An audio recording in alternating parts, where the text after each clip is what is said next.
Hello everyone, this is Hiranand, international spiritual healer. Welcome to my channel Shivam Bodhi. आप सभी दिव्यात्मा का अभिनंदन करती हूँ।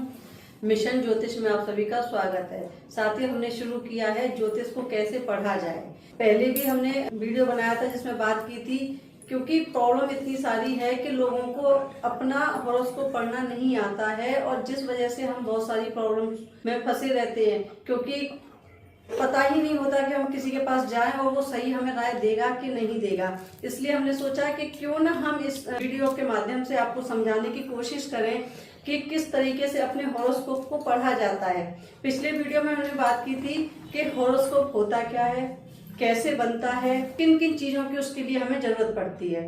तो बात निकल करके आई कि सबसे पहला काम होता है कि हमें 3 चीजों की जरूरत होती है: time of birth, place of birth और डेट ऑफ बर्थ।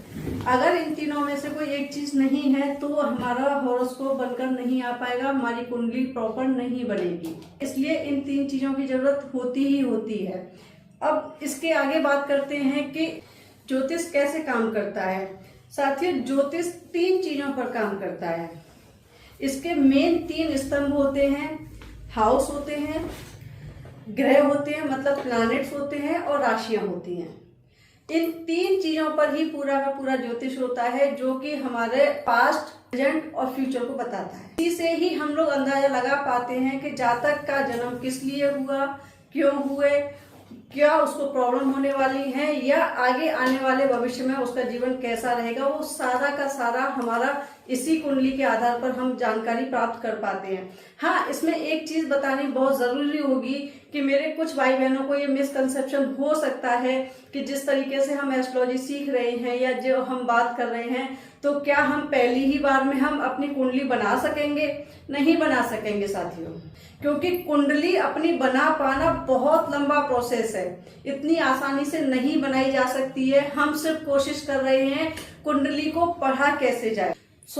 जो मेरे भाई बहन मेरे साथ जुड़े हुए हैं या अपनी कुंडली को पढ़ना चाहते हैं या अपने जीवन में जानना चाहते हैं कि उनका क्या उनका प्रारब्ध है, क्या वो लेकर के आए हैं और किस तरीके से उनका जीवन चलने वाला है, या जिन जिन समस्याओं से जूझ रहे हैं उनका समाधान कैसे कैसे हो सकता है, तो उसके लिए आप एक काम कर सकते हैं कि आजकल बहुत सारे ऐप्स मिल जाते हैं। किसी भी ऐप में जाकर के आप अपना हॉरोस्कोप निकाल लीजिए। बहुत सारे ऐप्स हैं, उनमें से आप किसी में भी अपना हॉरोस्कोप निकाल लीजिए, तो जिससे आपको एक लगन कुंडली आपकी मिल जाएगी। लगन कुंडली जब आपको मिल जाएगी तब आप उसको स्टडी करना शुरू करेंगे कि किस तरीके से हम इस हॉरोस्कोप को पढ़ सकते हैं या जान सकते हैं उसके अंदर क्या क्या छुपा हुआ है। अब हम आगे बात करते हैं कि 3 चीजों पर हमारा हॉरोस्कोप टिका हुआ है, हमारा ज्योतिष टिका हुआ है। प्लैनेट हैं, राशियां हैं और ग्रह हैं। ठीक है, जिनमें से एक एक के बारे में हम धीरे धीरे बात करेंगे। तो पिछले वीडियो हमने देखा कि घर 12 होते हैं और 12 घर फिक्स होते हैं। उनकी अपनी अपनी क्वालिटीज हैं, उनकी अपनी अपनी डेफिनेशंस हैं कि कौन सा घर किस चीज के लिए असाइन हुआ है। मतलब हॉरोस्कोप जो होता है ये एक तरीके से हमारे पिछले जन्म कर्मों की एक फोटोकॉपी है, एक तरीके से ब्लूप्रिंट है हमारे पूर्व जन्मों के कर्मों का, जिसके आधार पर हमें ये कुंडली मिली है। सारे के सारे फिक्स हैं, उसमें कोई चेंज नहीं है, हमारे पूरे जीवन को दिखाता है। ये हाउस जो है हमारे पूरे जीवन को दिखाते हैं। ये 12 होते हैं, अलग अलग वीडियो में बाद में डिटेल में बात करेंगे। अब आ जाती है बात, हाउस हो गए, राशियां। राशियां क्या हैं और कैसे बनती हैं? जैसे आप समझेंगे कि पृथ्वी सूर्य के चक्कर लगाती है, मतलब 1 साल में। तो हम इसको आसान करने के लिए समझेंगे कि जैसे कि हम पृथ्वी पर खड़े हुए हैं और सूर्य पृथ्वी के चक्कर लगा रहा है। क्यों? क्योंकि सूर्य दिन में आता है और रात को छिप जाता है। इसलिए हम इसको आसान भाषा में समझेंगे कि जैसे हम जमीन पर खड़े हुए हैं, पृथ्वी पर खड़े हुए हैं और सूर्य हमारी पृथ्वी के चक्कर लगा रहा है। राशियां क्या हैं? राशियां जो हैं, हम एक ब्रह्मांड को लेते हैं जिसको एक गोल आकार में लेते हैं। एक गोल आकार है, गोलावृत है, जिसको कि हमारे ऋषि मुनियों ने 12 भागों में बांट दिया है। 12 भागों में बांट दिया है क्योंकि वो 360 डिग्री का होता है। ठीक है, पूरे ब्रह्मांड को हमने 360 डिग्री का मान लिया और उसको हमने 12 भागों में बांट दिया। इट मीन्स कि हमारी 12 राशियां हैं। यहाँ तक हमारा क्लियर हो गया। अब हम समझते हैं कि 12 राशियां कौन कौन सी हैं। मेष, वृषभ, मिथुन, कर्क, सिंह, कन्या, तुला, वृश्चिक, धनु, मकर, कुंभ, मीन। हमारी 12 राशियां होती हैं, अपनी जगह पे होती हैं। पूरे ब्रह्मांड को हमने 12 हिस्सों में बांट दिया है। नक्षत्र भी होते हैं, उनके बारे में हम बाद में डिटेल में बात करेंगे। अब हम कैसे समझेंगे कि इनको स्टडी किया जाए। पिछले वीडियो में हमने बात की थी कि जो हमारे हॉरोस्कोप में नंबर्स होते हैं वो हाउसेस के नंबर नहीं होते हैं, वो नंबर होते हैं हमारी राशियों के। राशियां अपनी जगह पर हैं, उनमें हमारे जो ग्रह होते हैं जो कि 9 होते हैं, वो ग्रह मूव कर रहे होते हैं। क्योंकि ये ग्रह अपनी अपनी जगह पर मूव कर रहे हैं और इनको मूव करने में, इनको घूमने में समय लगता है, तो समय के अनुसार किस समय पर कौन सा ग्रह किसके साथ आ गया या कौन से ग्रह ने किसके साथ युक्ति बना ली, यह मामला आकर के गड़बड़ होता है।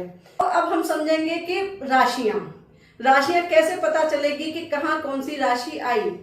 तो हम क्या करते हैं कि हम जिस समय किसी भी जातक का जन्म हुआ उस समय की हम ऊपर की सारी पिक्चर ले लेते हैं, जिसमें कि जो राशि ईस्ट में उस समय पर थी जन्म के समय पर, हम उसको जातक के पहले हाउस में मतलब कि लगन में रख लेते हैं। पहले हाउस में जो राशि आई, ठीक है, उसके बाद बाकी की राशियां जो हैं हमारी एंटी क्लॉकवाइज चलेंगी। जो भी राशि होगी उस समय पर उसके हिसाब से एंटी क्लॉकवाइज बाकी की सारी राशियां आपके सारे हाउसेस में घूमेंगी। यहाँ तक क्लियर हो गया। बात करते हैं कि हमारे ग्रह कौन कौन से हैं। साथ ही हमारे 9 ग्रह होते हैं, सभी जानते हैं। सूर्य, चंद्र, मंगल, बुध, बृहस्पति, शुक्र, शनि और राहु केतु। राहु केतु बेसिकली छाया ग्रह होते हैं, पर ये बहुत गड़बड़ करते हैं। तो इस तरीके से हमारे 9 ग्रह होते हैं। 9 ग्रह जो हैं अपनी अपनी स्पीड के हिसाब से चल रहे हैं। उनकी अलग अलग स्पीड होती है, जिसका कि मैं आगे वाले वीडियो में स्पीड के बारे में क्लियरली बात करेंगे। अगर इसमें बात करेंगे तो बहुत लंबा हो जाएगा। तो जिसकी वजह से किस घर में कौन सा ग्रह आया, किस राशि के साथ आया, उनके क्या काम थे, क्या वो अच्छी जगह पर बैठा आकर के या वो कहीं अपने दुश्मन घर में आकर के बैठा, इस वजह से हमारी जिंदगी में उथल पुथल आ जाती है। तरीके से हम राशियों, ग्रह और घरों को पढ़ना शुरू करेंगे। नेक्स्ट वीडियो में हम एक एक चीज के बारे में समझेंगे कि किस तरीके से ग्रह काम करते हैं, किस तरीके से राशियां काम करती हैं और कौन कौन से घर में कौन कौन सा राशि और ग्रह होने से आपके जीवन में इफेक्ट पड़ता है। उम्मीद करती हूँ आपको जानकारी पसंद आई होगी। अगर आपको जानकारी पसंद आई हो तो वीडियो को लाइक शेयर कर दीजिए और अगर चैनल पर नए हैं तो प्लीज चैनल को सब्सक्राइब कर लीजिए। वीडियो देखने के लिए आपका बहुत बहुत धन्यवाद। Thank you.